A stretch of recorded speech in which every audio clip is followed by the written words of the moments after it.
Okay, since we're all here, let's just do those first few stretches because they're for the spine and the neck and they will help us meditate. So the ones where we reach and straighten the spine. So just up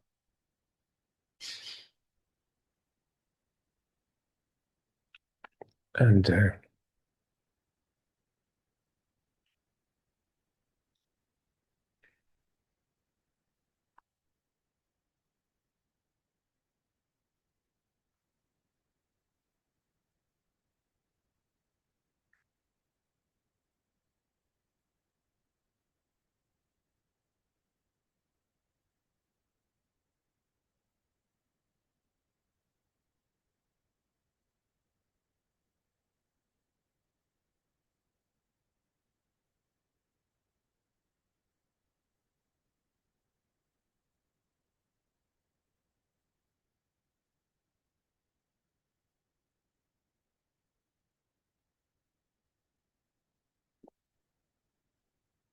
And then up and out, palms facing up and turning the head.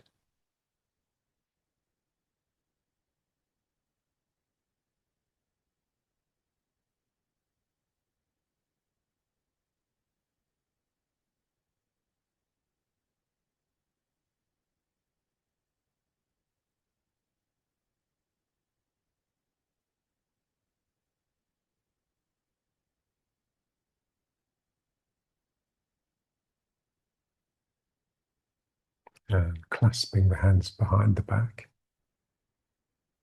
and rolling the head.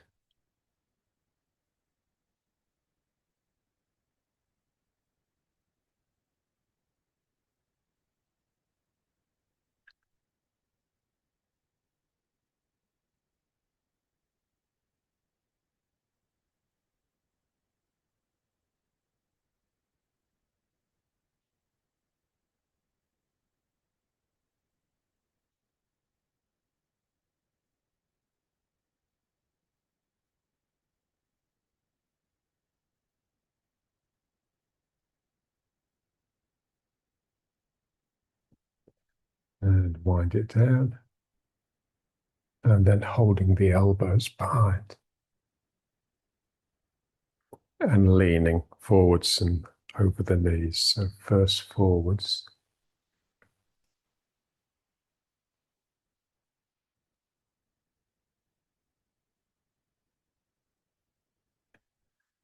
and up and then to the left.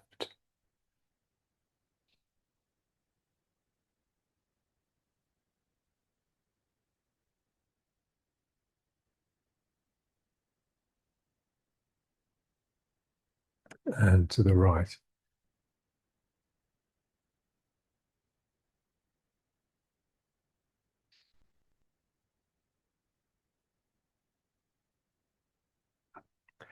And then repeating those three. So down the middle.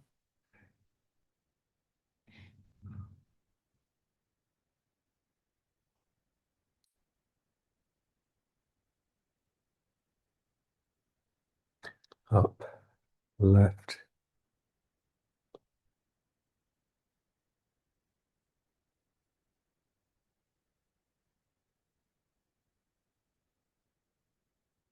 up, and right.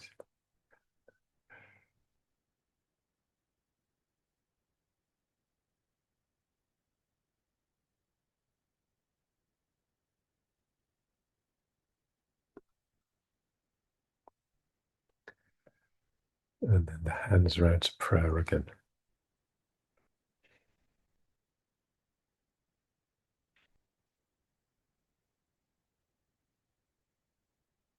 Okay, so let's just sit now for 15 minutes or so.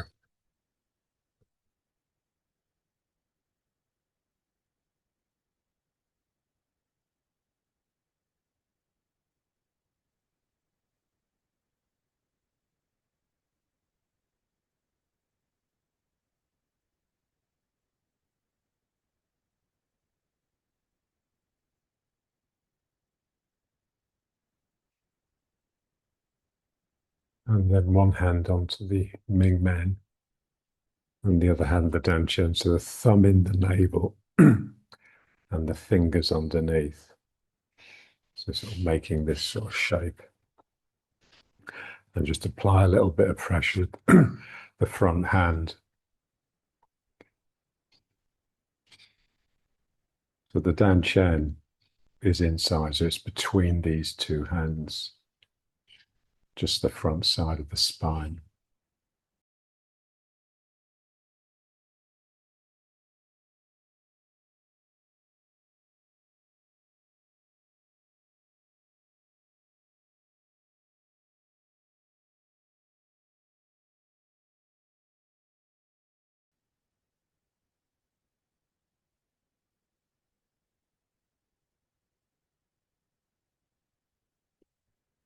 And then lifting the front hand. So the fire that's sort of licking up from the palm.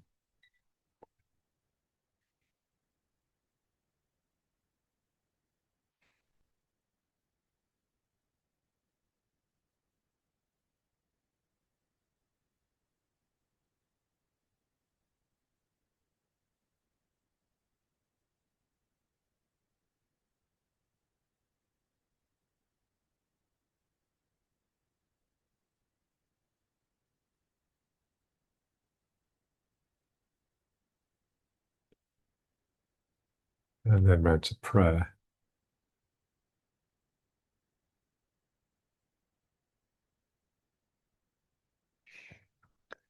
Feel the strength in the lower back, maintaining this posture. We just have to start to appreciate just how strong the lower back needs to be if we want to be masters of our moods. So in other words, if we want to be capable of producing a good mood when we're in a bad one. It's all here. It's all the ability to thrust your heart upwards.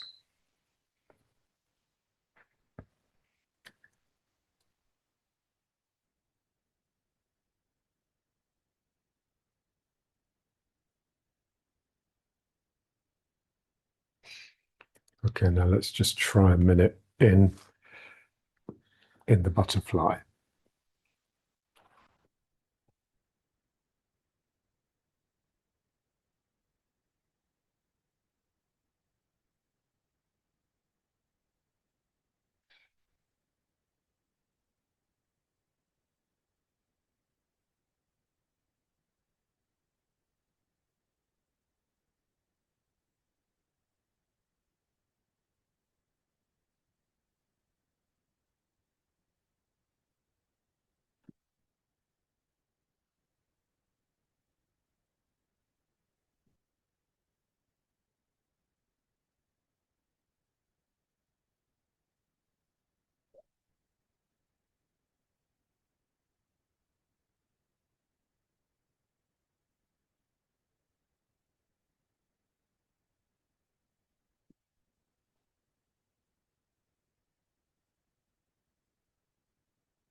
And then into the squat.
onto the toes.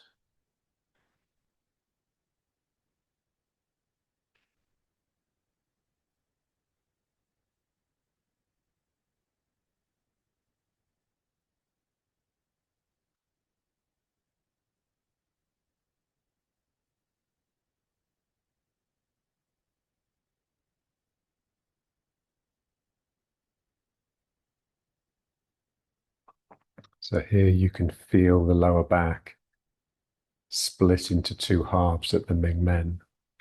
So the bit beneath the Ming Men, you can sort of squeeze and arch and really extend your tail backwards.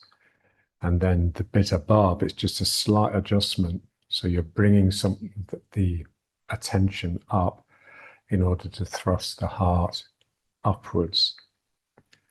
So two slightly different actions, but all coming from the lower back.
The function of this exercise, these ones where we're pushing the chair, is just to lighten up, become light enough so that these really gentle forces can trigger the movement of the body.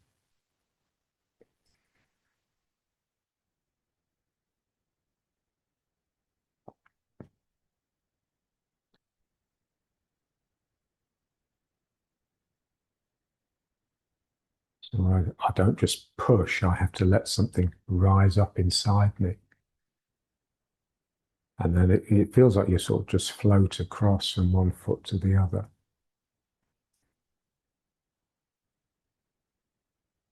And to get that feeling of something rising, of your spirit lifting, you need to really strengthen the lower back.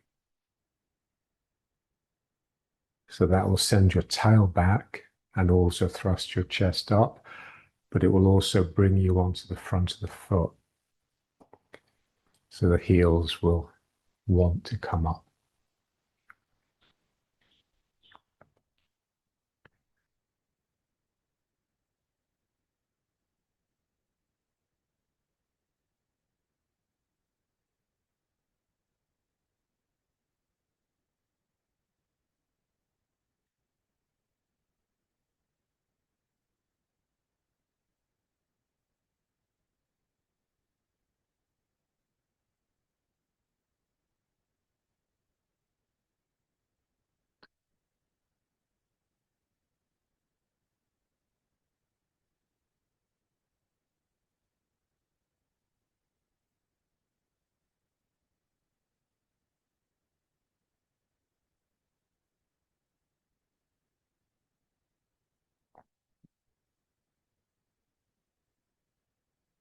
So when I get my students here to lift their heels and work off their heels,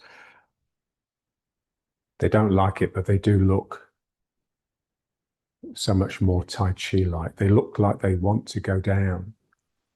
And then it's only then that you realize just how much they're wanting to come up all the time when they're on their heels.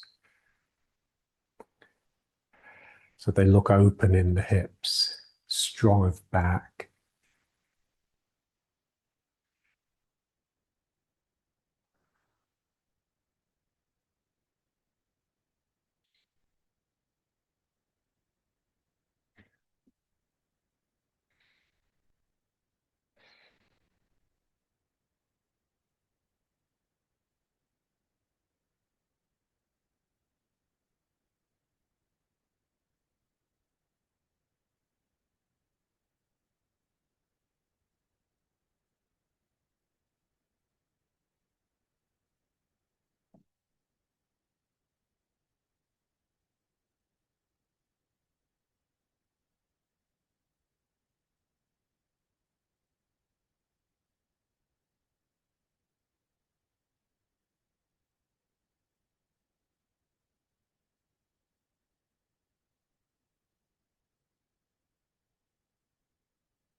And then the feet closer together, and now pulling the chair up to go down. Again, just use little finger force. I'm pulling. I can't pull too hard, otherwise the chair will come off the ground. And now just bring my fingers on top of the chair, push down, and let myself glide upwards.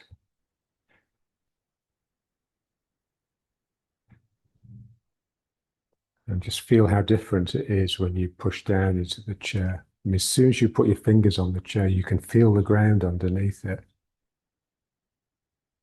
And that will tempt you to push, to use force, because you know the chair's not going to move.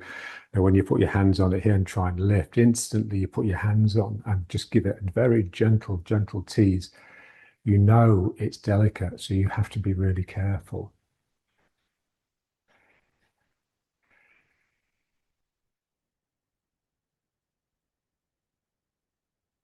You know, all the time, trying if you can to work off the heels.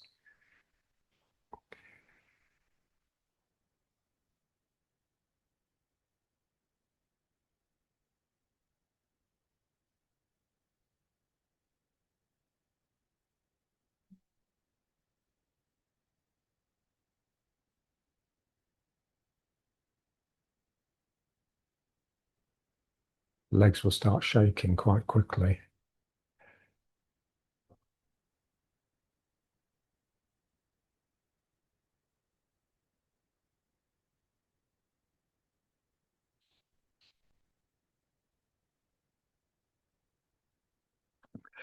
And then just a little bit wider again. So off the heels again, and now pushing the chair to move, to turn yourself.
And then coming around and sitting on the chair.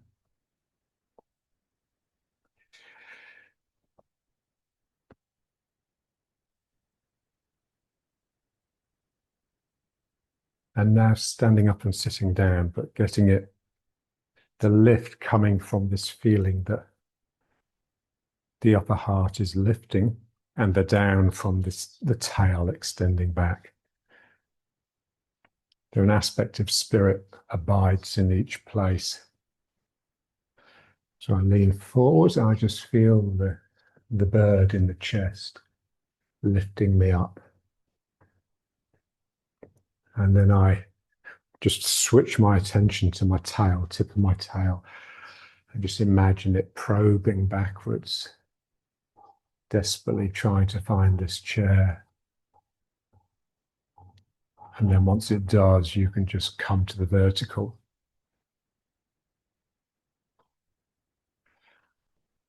And then again forwards, and then just feel this, the skylark in the chest.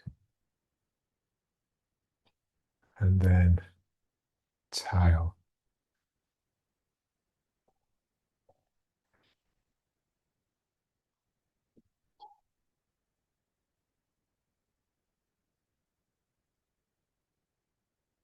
And now feeling it as like you're drawing something up from the ground and it just expressing out here And then as you sit down, you're drawing something from the heavens and extending it into the tail. So as I sink forwards, I'm reaching down and I just suck something up my body and let it rise up. And then I reach up and pull down and extend the tail backwards.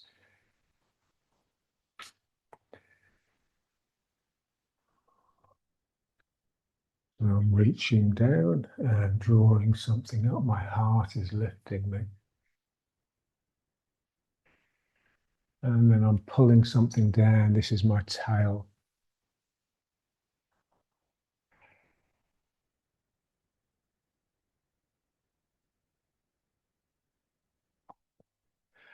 So forwards and ooh.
And then just back into prayer.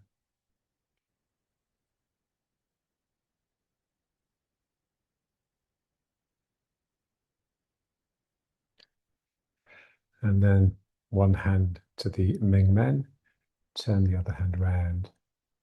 So the stronger you get in the lower back, the better this will feel. This is why we really need to do those stretches that we started with. Otherwise, it always feels like the top hand is a bit artificial being up here. We want it to feel almost like the hand is being sucked upwards by our own cheer.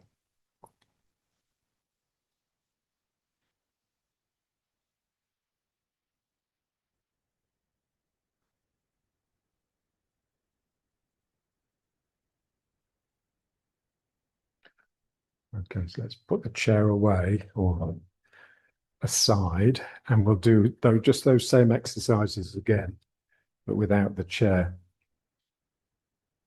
So basically, this is what we do anyway.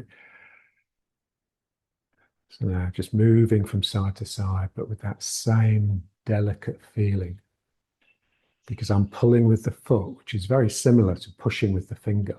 It's very gentle. So I need to lift it inside. Otherwise, my body just won't respond to it.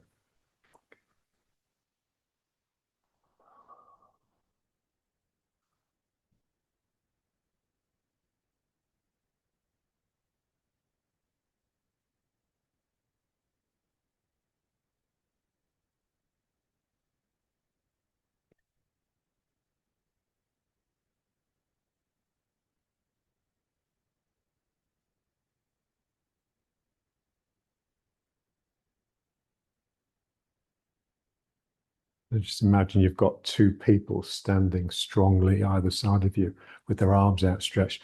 You grab one arm and pull it, pulling yourself towards them. This is how I work with my students, and then pulling their other arm.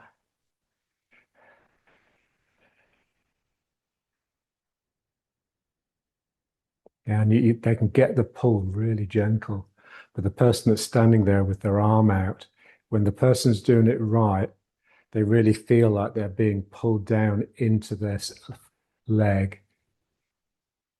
So that the forces can be really gentle, but they have to be coming from the ground. So we just want this ability to just put your hand on something and instantly find the ground that's supporting it.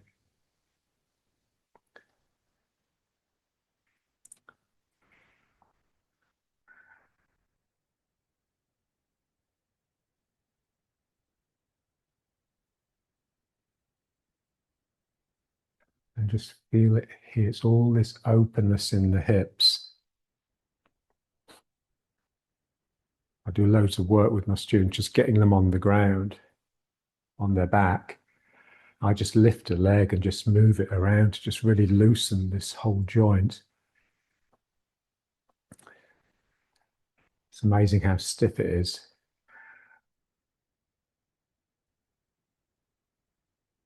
So the ball and socket joints, especially the hips, the shoulders, yeah, they really need to be worked in all directions.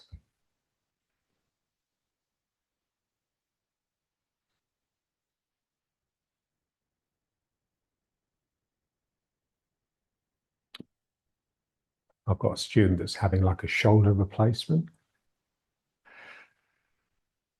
And apparently what they do, they switch the ball and the socket round. So the ball is now on the shoulder and the socket is on the upper arm. It's amazing what they can do now.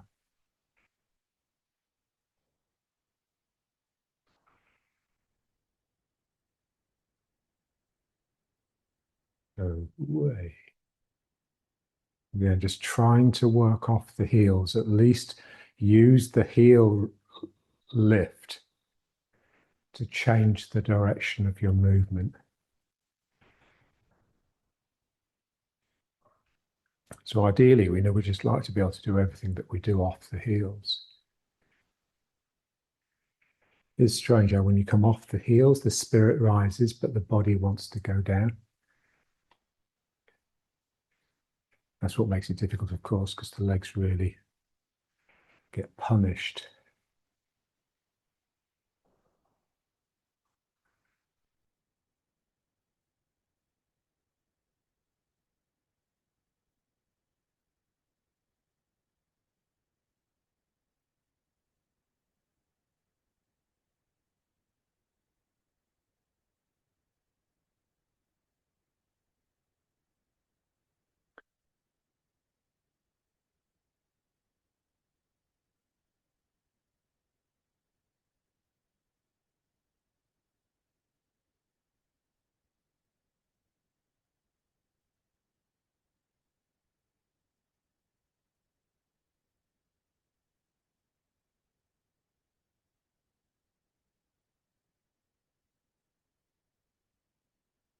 And now, same thing, but now turning with it.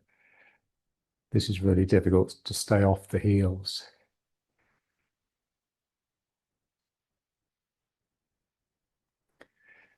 So when you're off the heel, it's a bit like being on a boat. Everything's wobbly. So you really feel like just staying low, close to the ground.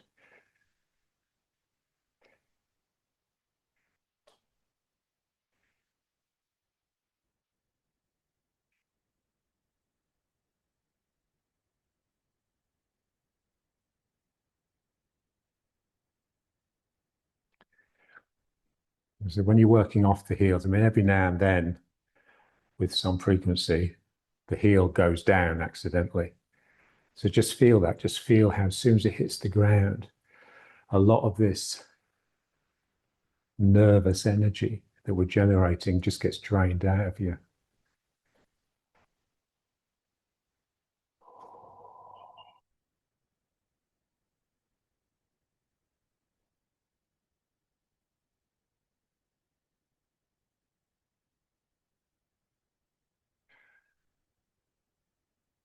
Oh, someone's come in the garden, they're stealing the lemons off the tree.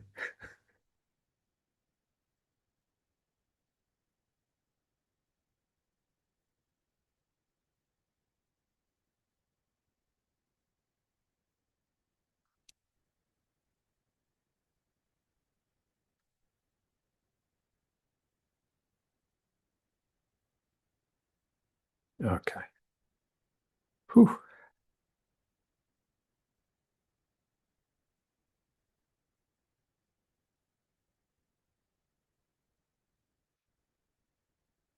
Okay.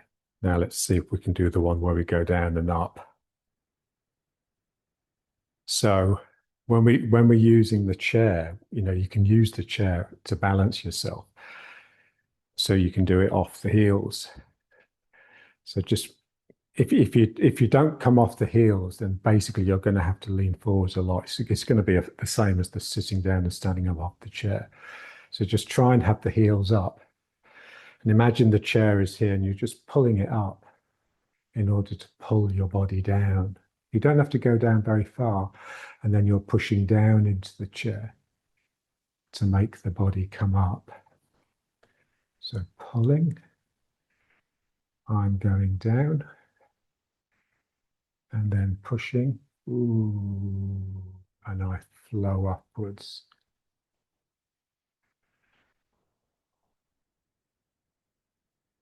So the lower you go, you have to lean forward a little bit. Just feel that. Feel the strength in the lower back.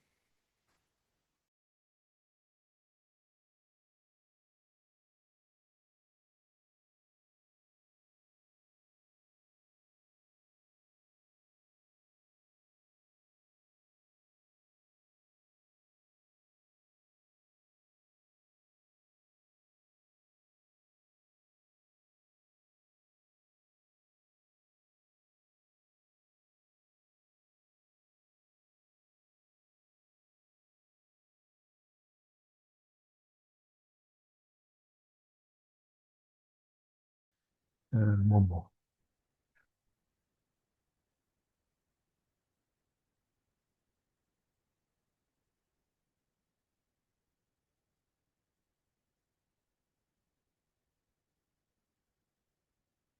Okay.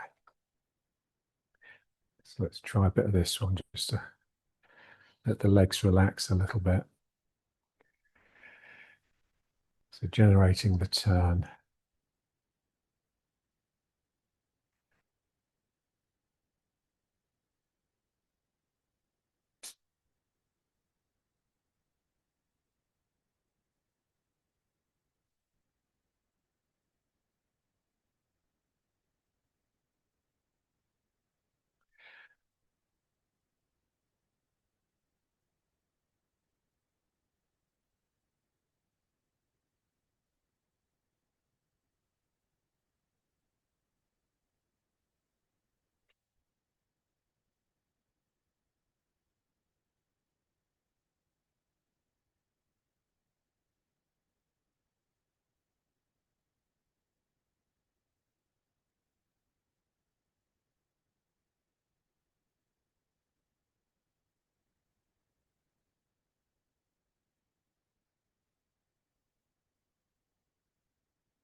And now let's just jog a little.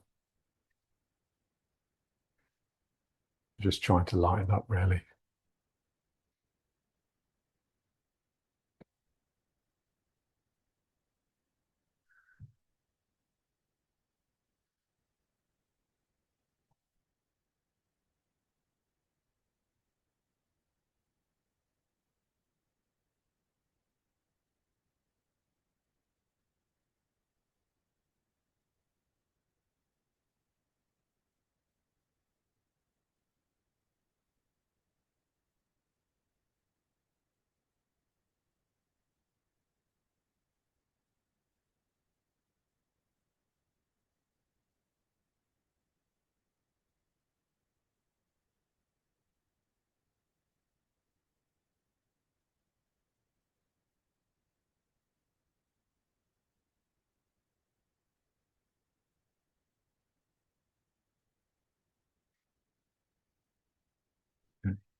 And now we just want to do the exercise where we sit down on the chair and stand up, but without the chair. So basically squats, but just really feeling it. So I really feel that, all my experiences from I can remember, the thing that was most transformative of me, the experience turned me momentarily into a better person, was just doing heavy squats. And I was overseen by John. It was that time when everyone had gone home and I was wanting to do my squats. And John said, I'll spot you. So I was doing 40 kilos. This was right at the beginning. And then John insisted I put the bar up to 70 kilos. And I just thought, fuck, what am I going to do? And he just said, go down, don't let it crush you, and scream with all your might in order to push up. And so I did, and managed the 10 reps, put the bar back on the stand. And then when I walked out from under it, I was so packed down into the ground with this sense of this volcano just rushing up out here. And I just knew that is correct. And that's what we don't have. So this is squats. All the weight training books, they all say that the squat is the most important of all the exercises because it works the legs into the back. So the legs have the strength and the lower back distributes that strength into the upper body. Okay, so now just doing that is it's just exactly, imagine that the chair is there, but you obviously don't sit back on it. So I extend my tail back. So I'm sort of trying to I'm wriggling from side to side a bit to find the chair. And then I just switch my mind to the heart, the bird in the heart, and let that bring me up. Then my mind switches to the tail. So the tail is always in the darkness because you can't see it. So I'm wriggling away. And then sigh of relief as I bring my mind to the heart and just let that bring me up. So the tail takes me down.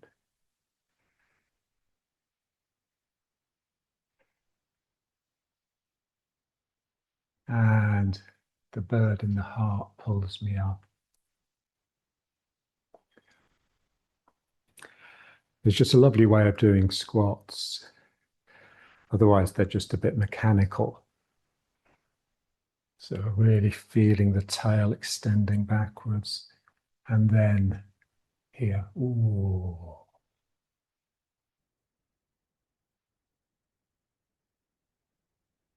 And again, just getting it to be that reaching back and then just bring the hands round and sucking something up from the ground and up and out of the heart. And then pulling something down through the body into the tail and then just spraying it backwards. And then the hands come down to the legs, the feet, pulling something up the body, out of the heart, and then pulling something down through the body and out of the tail, spraying into the wall behind you. Then reaching down to the feet, pulling something up. And then the sense of sort of wriggling, you're wriggling to get the energy to come through. And then pulling down. And ooh, back.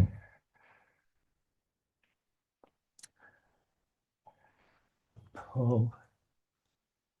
And just imagine that bar's on your back. I mean, when the bar's on your back and you go down, you just have to be so careful you don't look down. Because if you do, it'll just pull your head forwards and bang you into the ground. So this extension of the tail is absolutely necessary just to prevent you from doing this, from collapsing forward.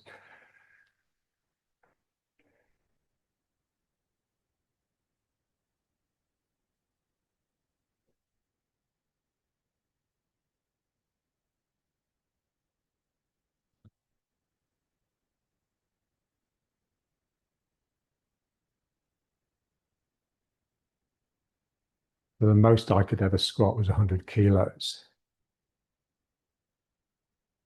And they say you're not strong until you can squat twice your own body weight.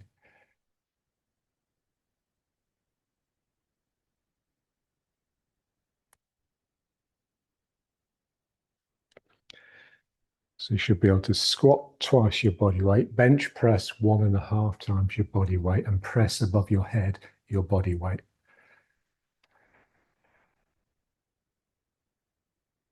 And that little Turkish guy who was 4'8", the best weightlifter of all time, I think he could press 3 times his own body weight.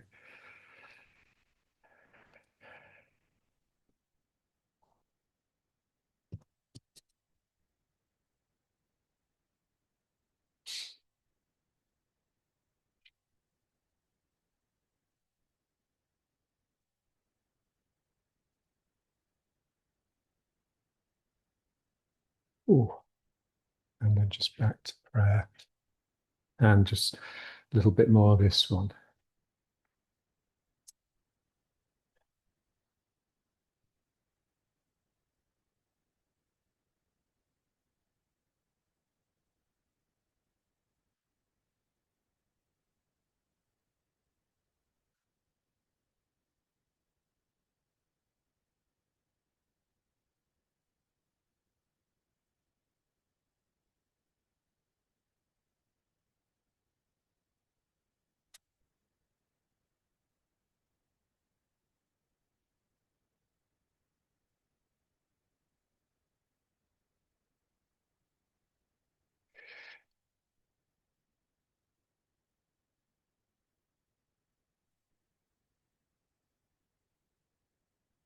Okay.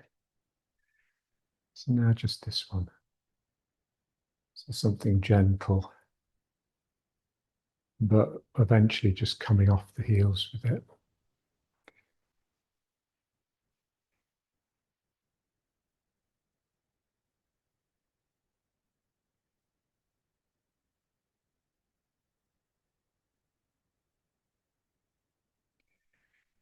Yes, one of the reasons our feet are generally the wrong shape, in the sense that our toes come together at the end instead of just splaying out, is because we're so used to just holding our weight in our heels.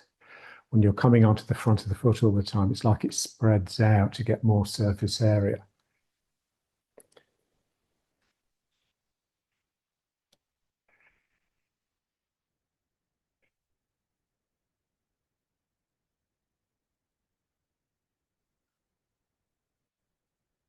This is the one my students hate, doing this off the heels.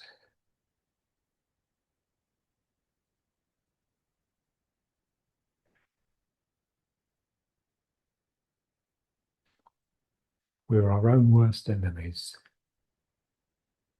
What we love is bad for us, and what we hate is good for us. Life's a bitch.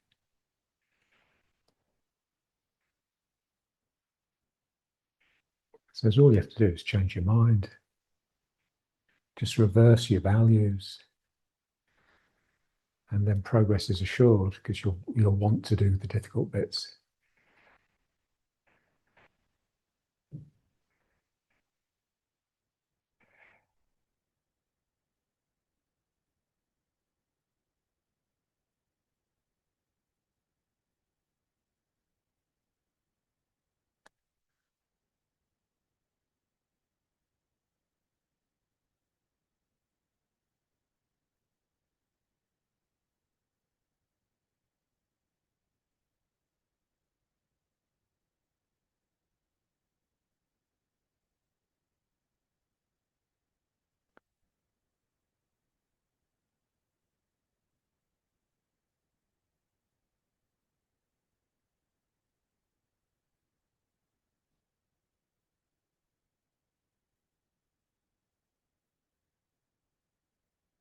And you see what people find difficult is not being able to think to themselves. Because if you've got your heels up, your mind is just constantly equilibrating. You can't afford to think. But you're totally feeling. If we just want to get out of thinking or worrying, and into feeling. I'm just feeling it. And then you just need spirit to be able to respond spontaneously and quickly to those feelings.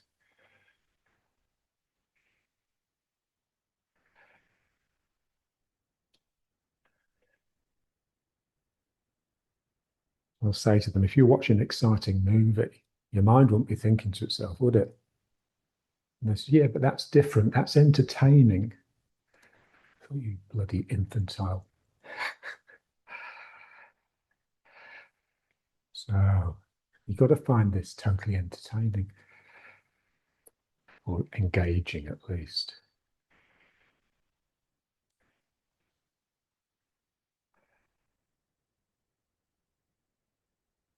People want everything done for them nowadays.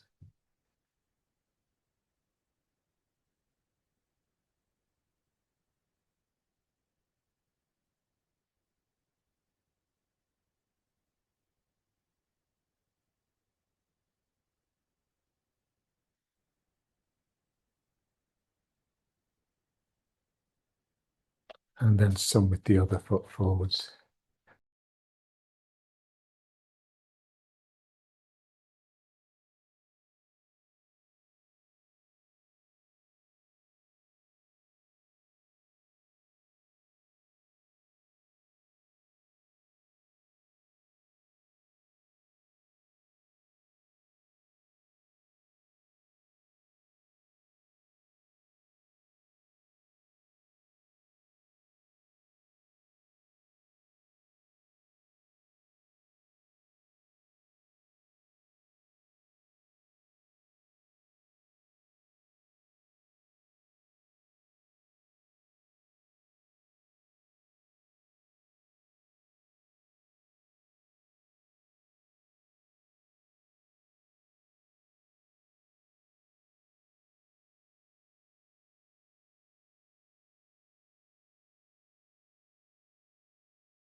Every now and then one of the students will just heave forwards, lose their balance. I always say to them, that's great. It just means you're on the edge.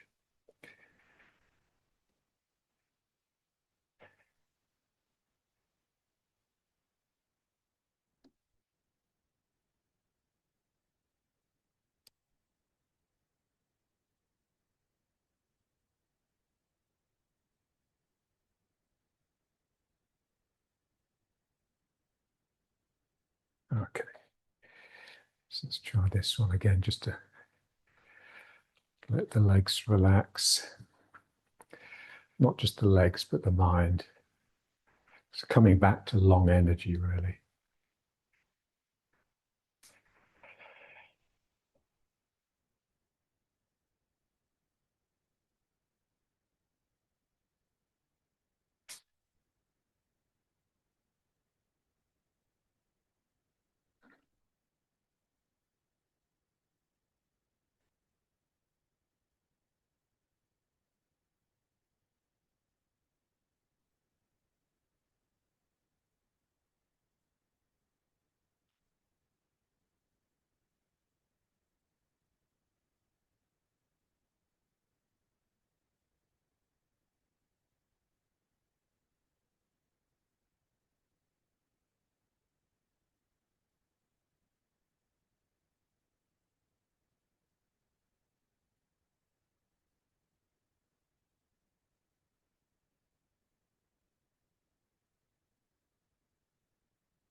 Okay.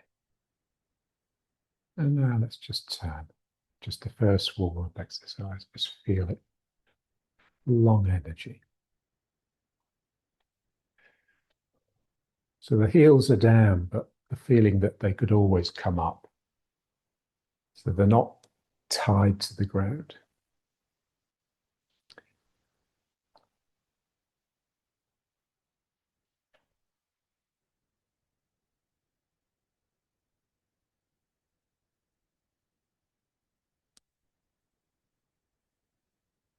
So the descending root drops out of your heel and into the ground. The ascending root comes up the bubbling well and into the body up. So that's the one that John was interested in. Because the problem with the descending route is, okay, it stabilizes you, but you're sort of locked in. You're locked to the ground.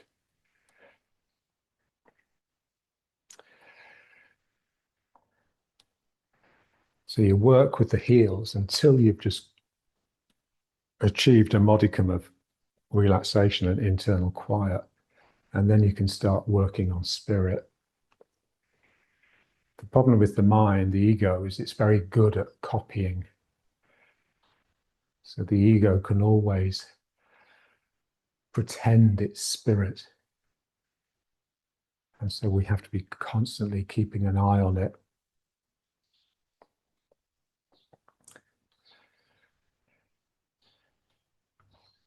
And if it looks like that's what's happening, like the ego is starting to cheat, you just come back to the heels. You just work from the heels and just let yourself sink down, become humble, and just slip into this long, languorous energy.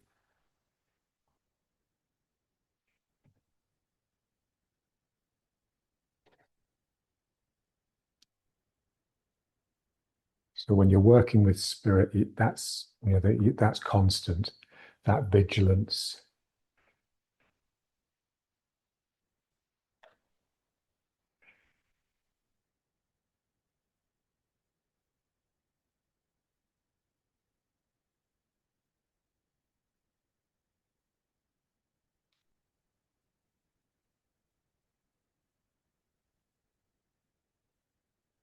And then slipping into the second one.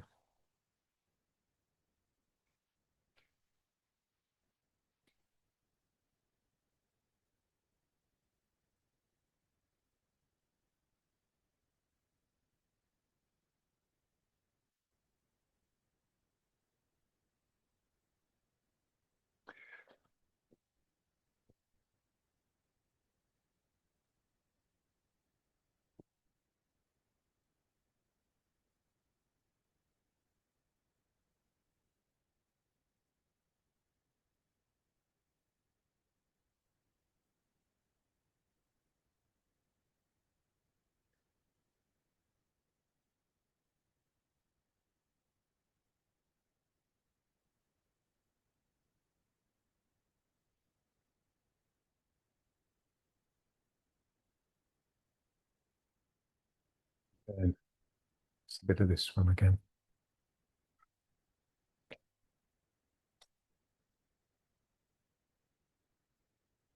So this exercise is a bit like riding a horse. It's something just always coming back to. Trouble with riding horses, it's just very double weighted and statuesque. And this is just all movement, but still staying in the middle.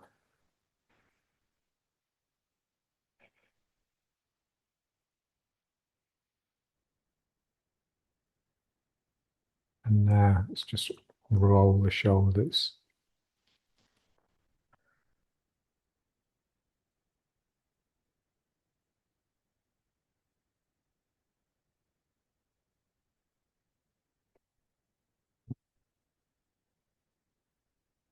Yeah, so when you put your heel down, feel it being sucked into the ground, like it's really sinking into the wet sand, rather than feeling the ground as something hard that you can push up against. You're disappearing into the ground through the heel.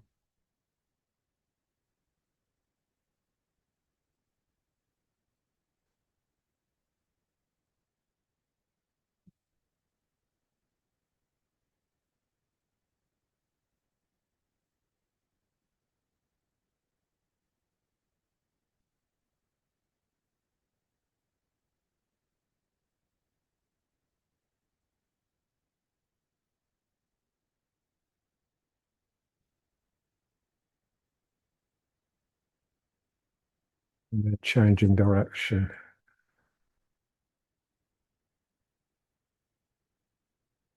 So just make sure you turn with it, and then you'll be able to get a bigger circle.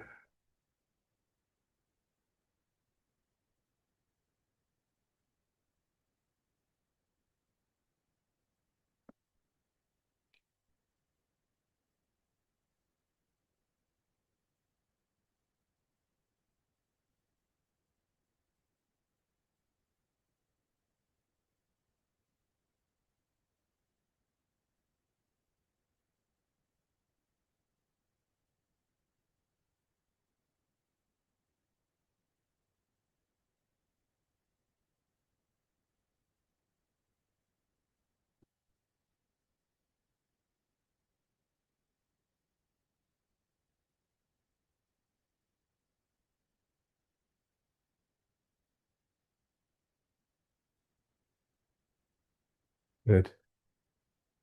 And now let's just try the wall.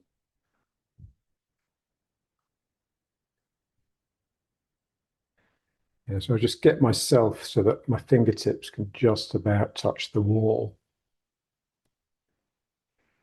And then I just fall forwards and just brace myself against the wall. So what we want to make sure is that we're not coming too much from the shoulders. I'm relaxing the sacrum down and my thymus is rising.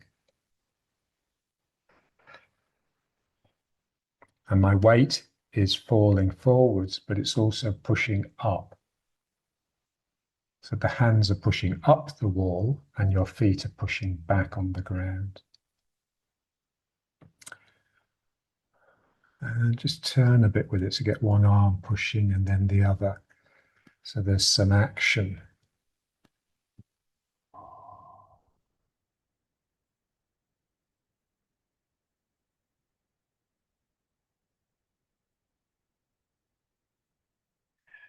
The stronger the legs and the arms work, the more it gets pressed into the Ming Men and the lower back around the Ming Men. So this is what we want.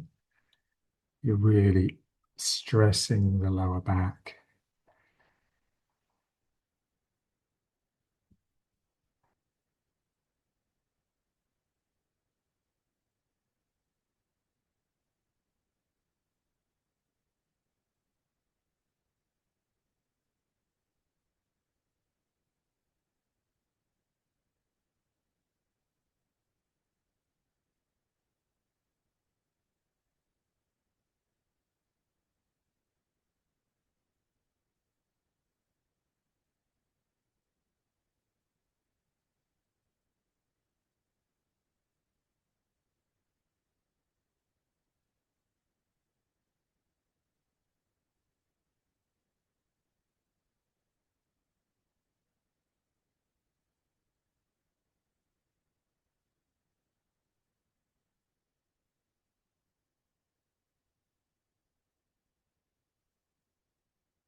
Up. And then just leaning on the wall with the back, with the sacrum. So you don't need the shoulders on the wall. It's the hips and the sacrum. Again, I'm just working the legs to get the sacrum rocking on the wall.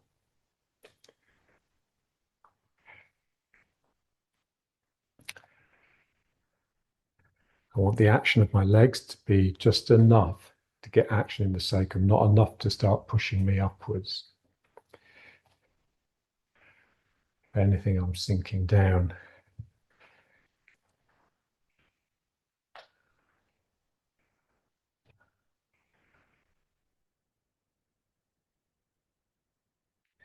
This is one of our main partner work exercises. We do this with each other, so back to back, sacrum to sacrum.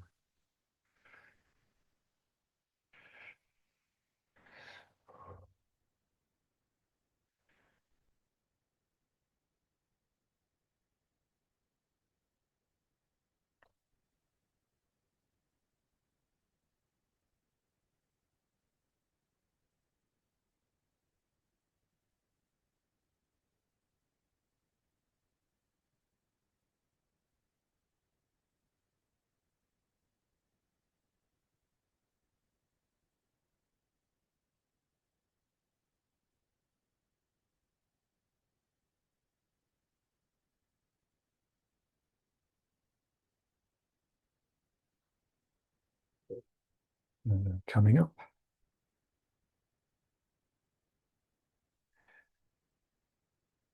And now stepping, so lifting the foot.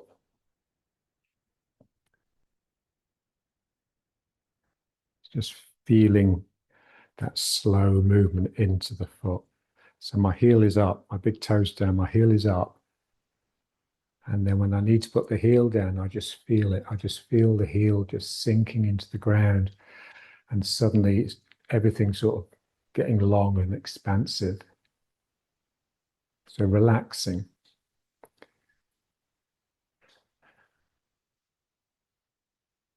So I sink and relax into the leg. And then my other leg can come off the ground.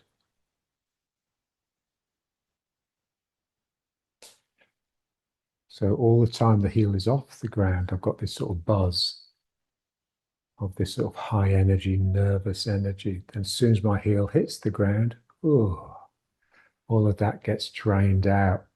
I know now with earth energy, with long energy, and any residual buzz I have comes into this side, the lifting side. So pull and oh, sinks down, and then this one can rise. So single weighted. One side relaxing and the other side lifting. Sink and relax and enliven and lift.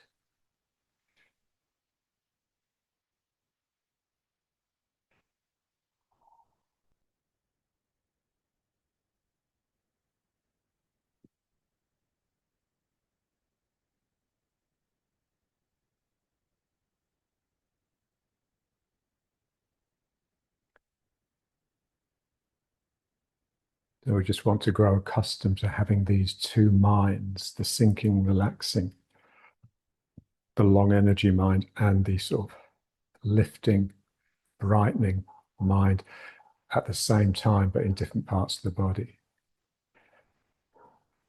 So something in me is relaxing, and then something in me can lift.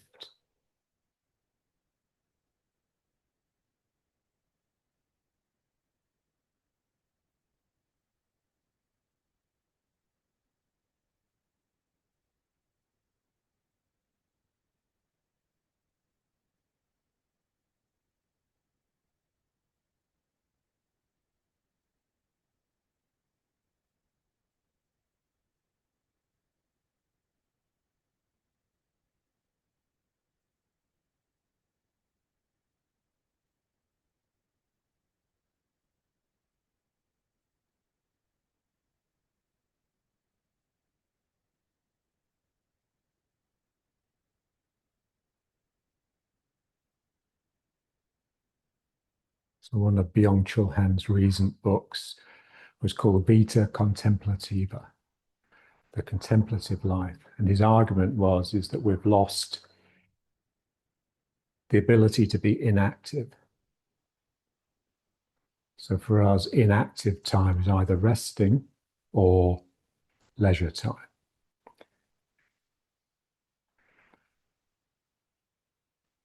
He says, really, if you're truly inactive, without getting bored and without hankering after activity, then you gain two qualities, what he calls intensity and radiance.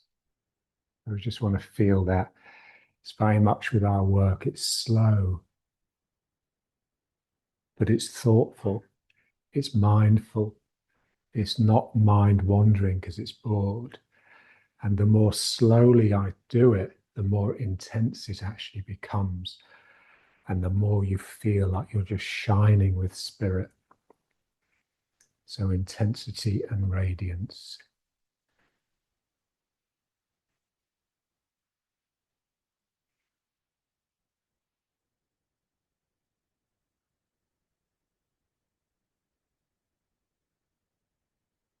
And that's meditation, of course, as well, when it's done right.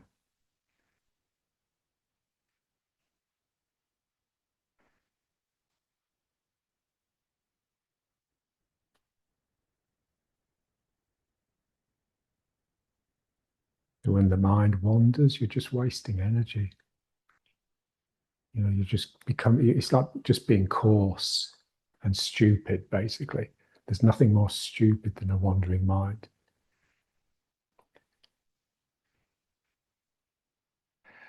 And that lovely phrase of John's, never underestimate the stupidity of the average person.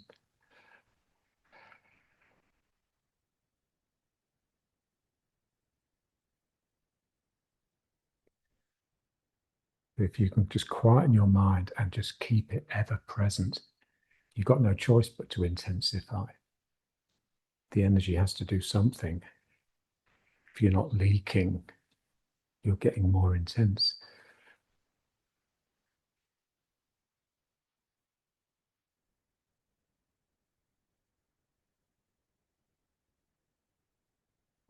And just trying to feel that figure of 8 in the foot. So my big toe down, now I'm coming. It's that bit that goes around the heel. That's like the interesting bit, because you really need to get the tail sort of doing it. The tail is very much connected to the heel. You know, so when we're too much on our heels, there's just this feeling that your heel is just pushing stupidly against the ground. And then if you've got a root, your tail will just go down into the ground. And if you don't have a root, if it's just a hard clash, your tail is disrupted.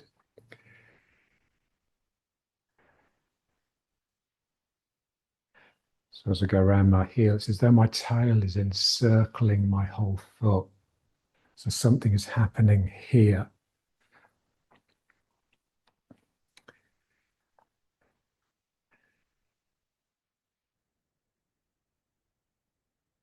So, ooh.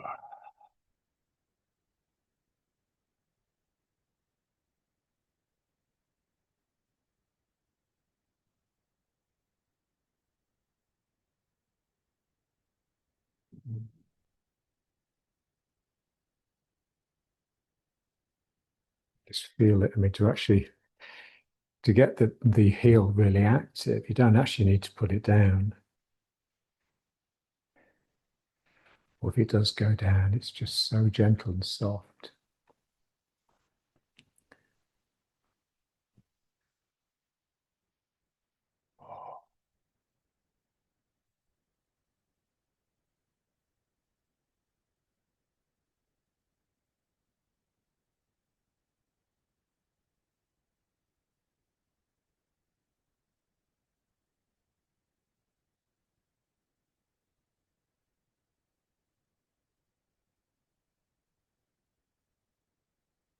So the lower back needs, quite a bit of flexibility.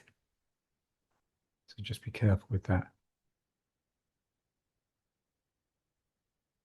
And what John used to say, the tension you house in your lower back is protective.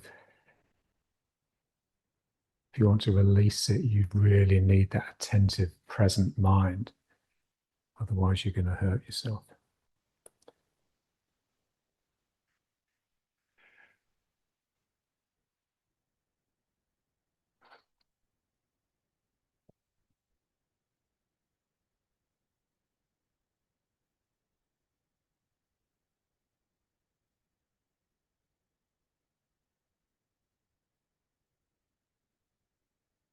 I was reading some photographer, I can't remember his name now,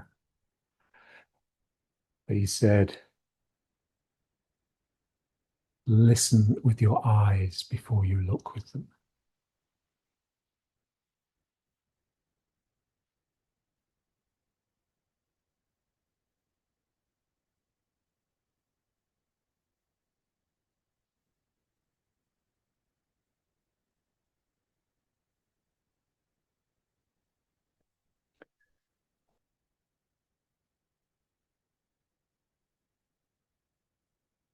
Well, the Taoists would probably put it, listen with the eyes and see with the ears.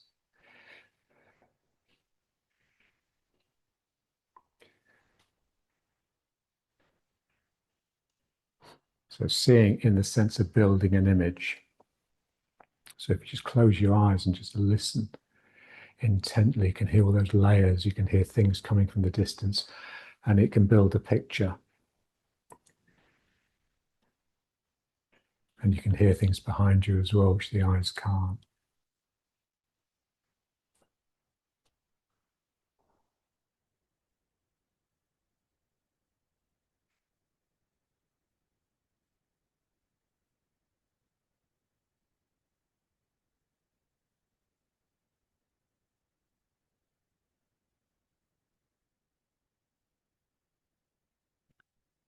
Okay, so let's finish this section and just come into riding horse. So the hands on the hips. And just feel it. You just don't really want to be in the heels. So you're quite willing to come into the front of the foot now. And then let the hands slide down. And I'm off the heels all the way down. And then just come up. And now the lower back is really strong. My tail is really projecting backwards.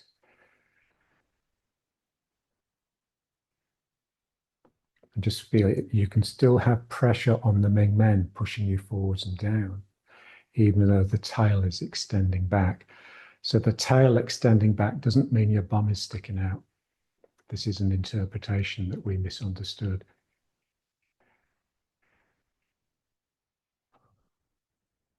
So it's a bit like this sort of dynamic conflict between your will, your intent, which is wanting to drive forwards, and these little vestigial parts that are just wanting to escape all the time. The tail is always wanting to escape backwards. So we just feel that because it's those conflicts that create energy. And then the heel down, but softly. And again, this feeling that the heel is encircling the foot.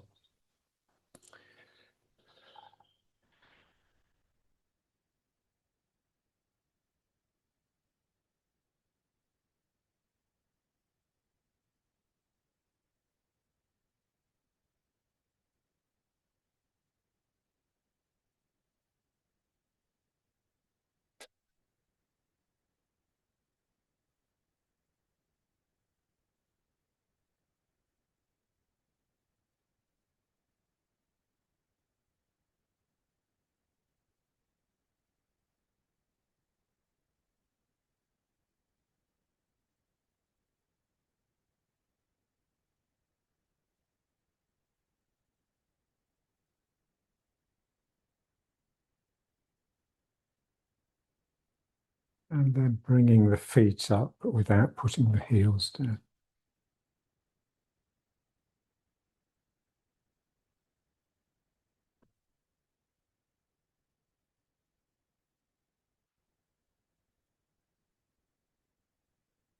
So you'll still have your intensity and radiance.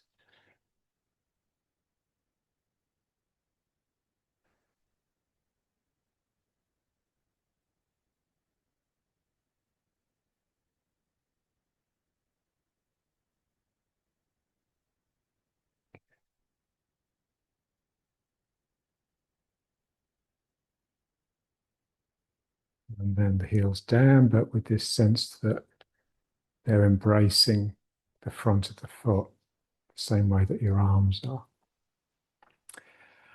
So the heels sort of come from the back, the same as the arms come from the back.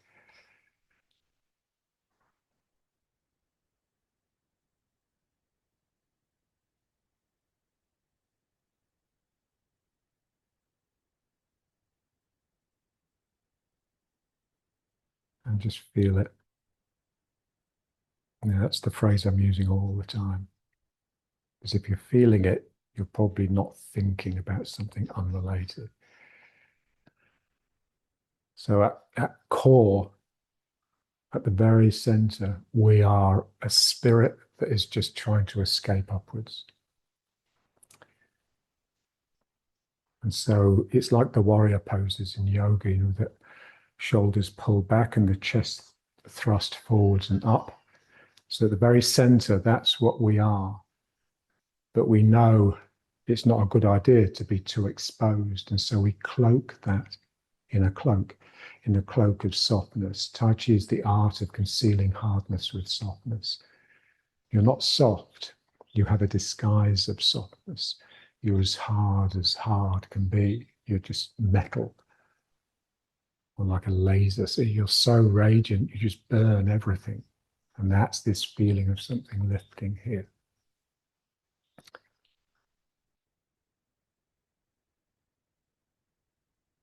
They're like, the superheroes, like Batman and Superman. There they are, these magnificent powers, but they also have this cape that they can wrap around themselves when they want to be less visible.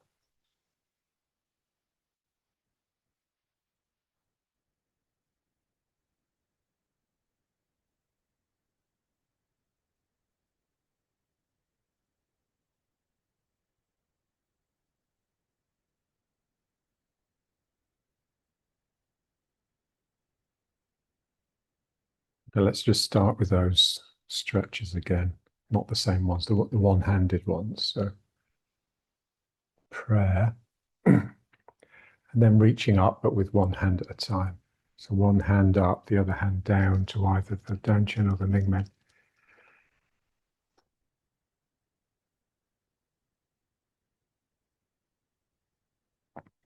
So long energy.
And then reaching forwards, and now the back hand, or the hand that's in really behind on the Mingmen.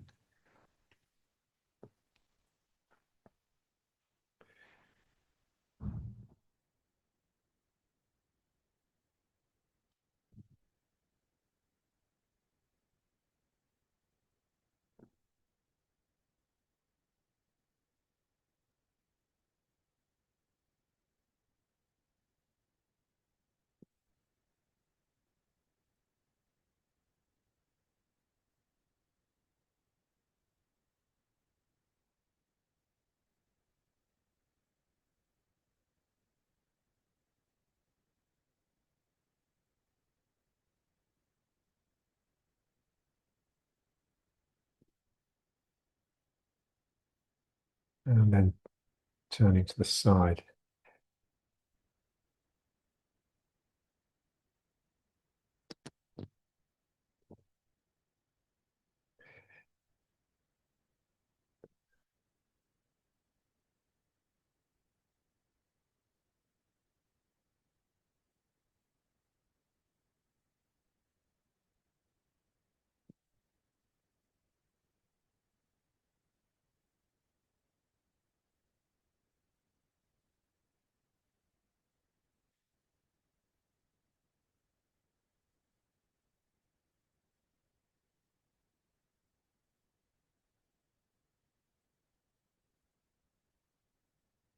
And then the strong twist.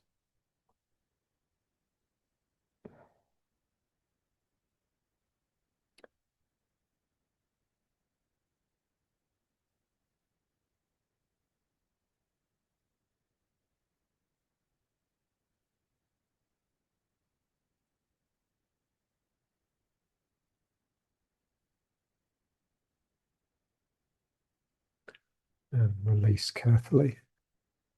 And the other side.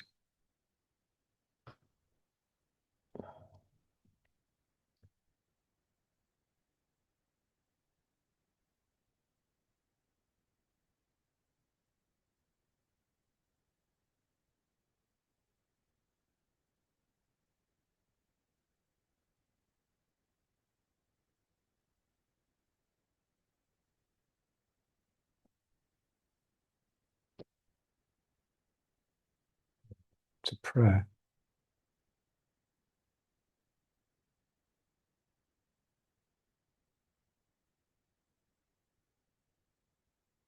Okay, so now just 20 minutes or so meditating.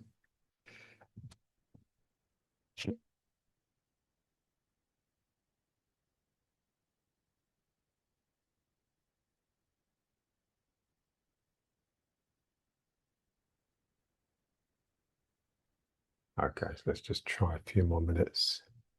So just prayer. Feel the strength that you need in the lower back to keep this feeling like it's wanting to lift. So in a way, this one, in a way, it's the most advanced because it's the one that's most difficult, because it does tend to droop you forwards, which is the last thing we want.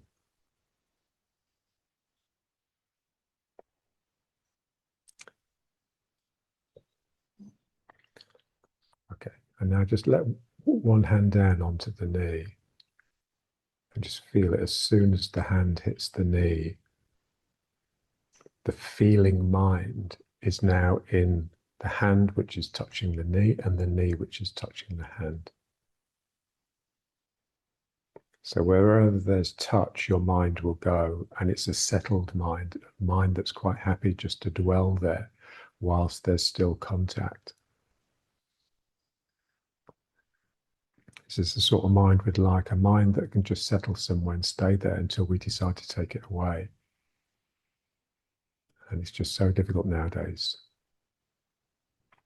And then let the other hand come down onto its knee. And just feel it. You have two minds. One mind is reaching down here. The other mind is reaching down here. But they're both present in that touching surface.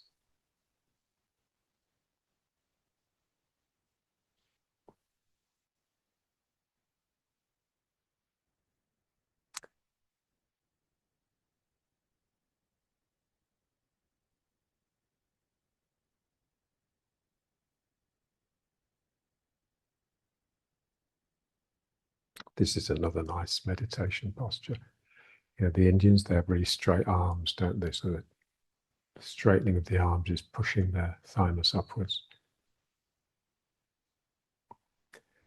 Let's just come to prayer again.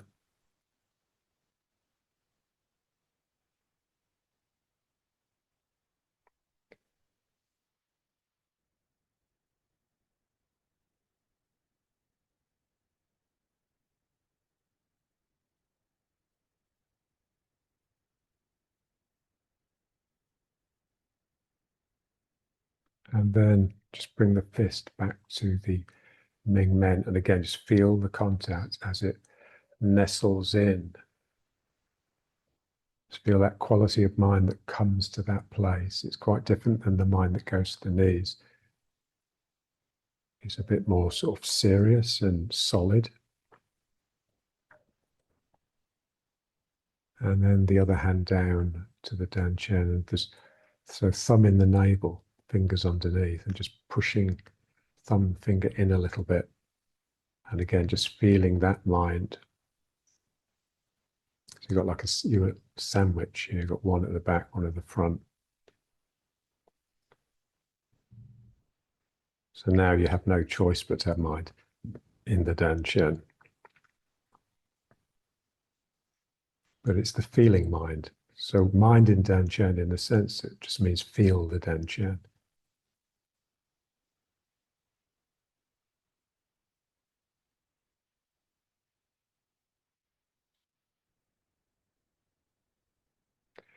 And feel the other two centers rising up from the danchen.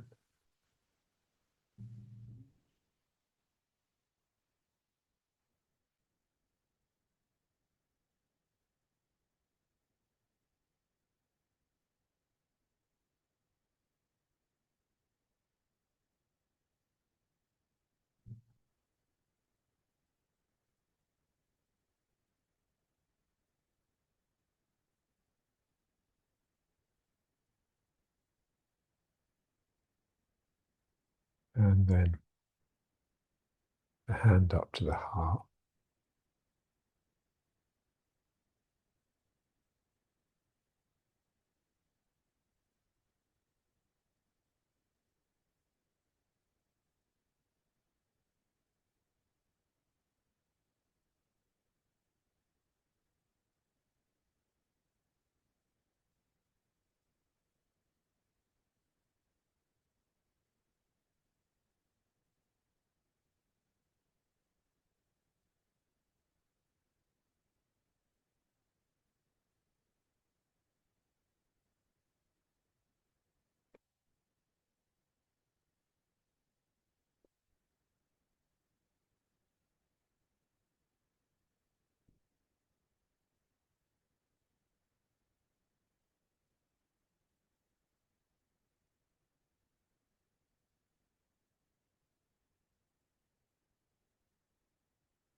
And then back into prayer.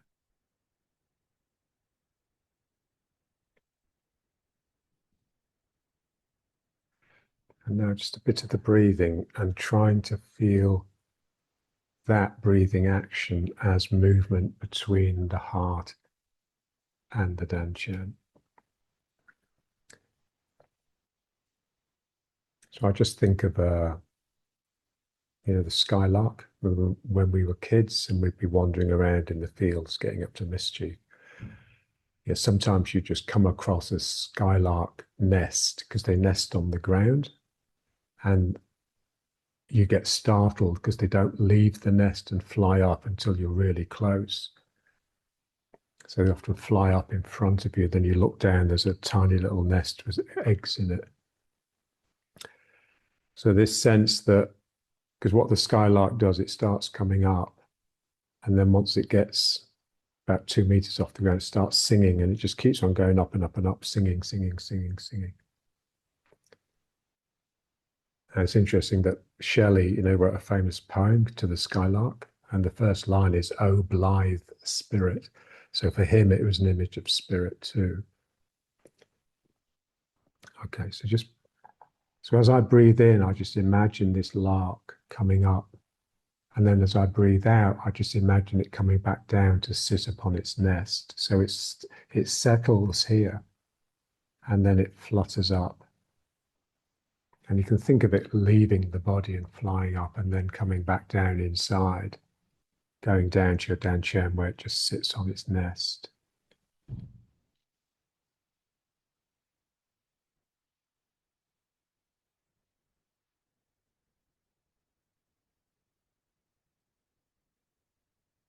You just need an image that's meaningful to you, that brings back good memories. Because this action here, it's actually really difficult to just open the heart freely. It's very difficult. So you need real comfort. You need something that you can handle, that you can grab onto.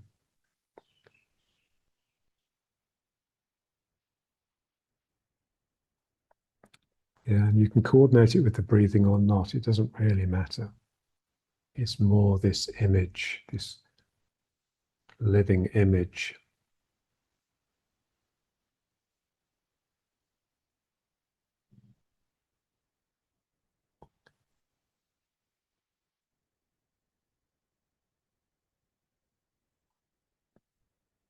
They have skylarks here. I saw one the other day.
Feeling the strength you need in the lower back, just to allow the heart to open so the bird can flutter out.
Remember in the old days, women would die of broken hearts. You never hear of people dying of broken heart anymore because no one has a heart. That lovely Rumi quote, the heart has to keep breaking, breaking, breaking until it stays open by itself.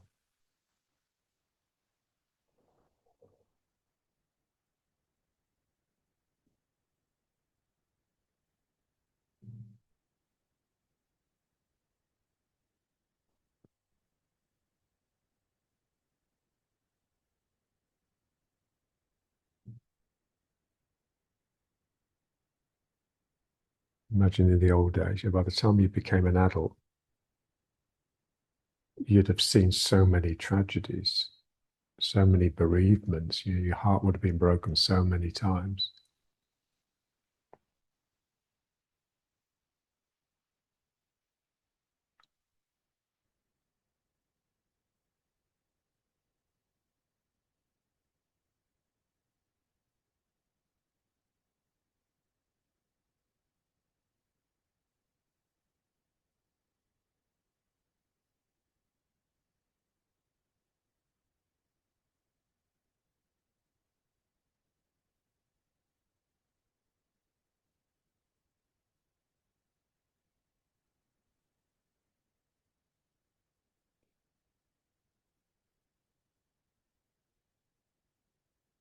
It's so difficult.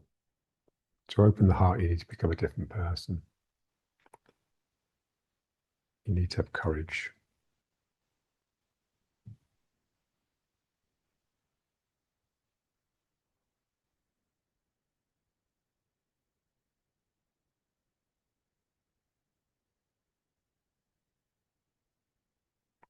Okay. And then just back into prayer. And now let's rub the hands and do the eyes to finish.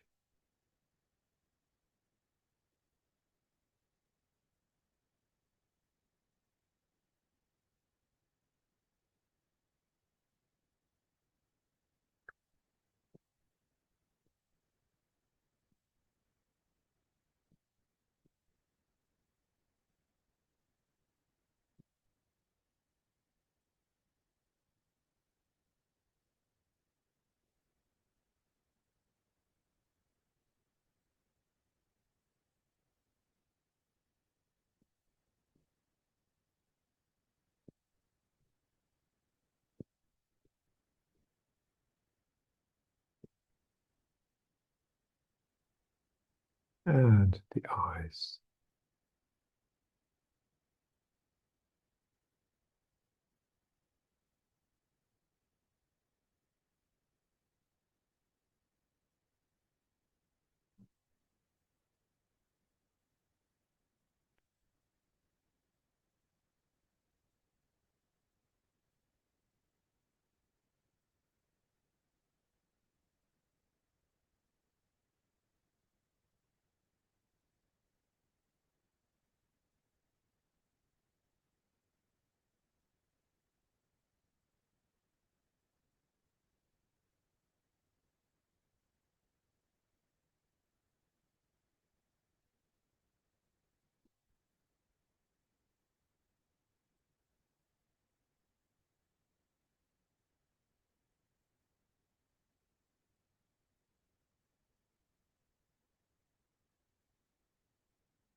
And then the hands up and out to the side. And then just moving the hands a little bit to stimulate the peripheral vision, get your attention into it.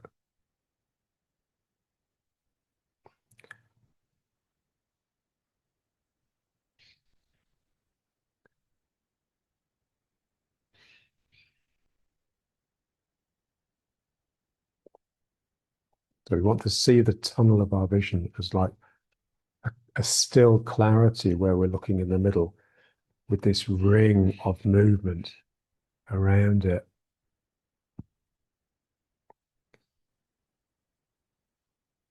And then we just have to realize that our gaze actually inhibits things.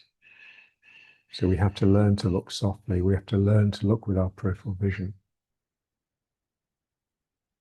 Look with the part that sees movement and wants movement.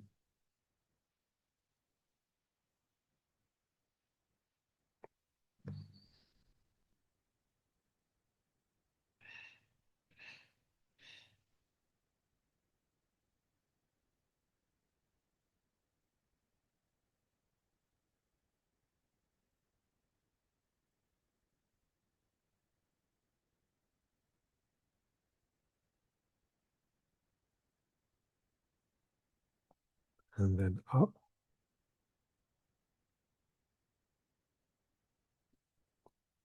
and down.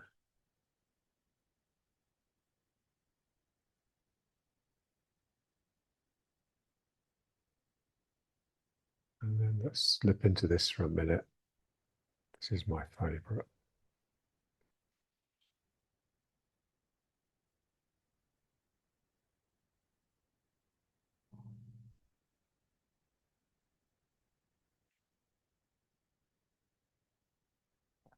So very much as though the sinking is down your back and the rising is up your front.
Okay, great.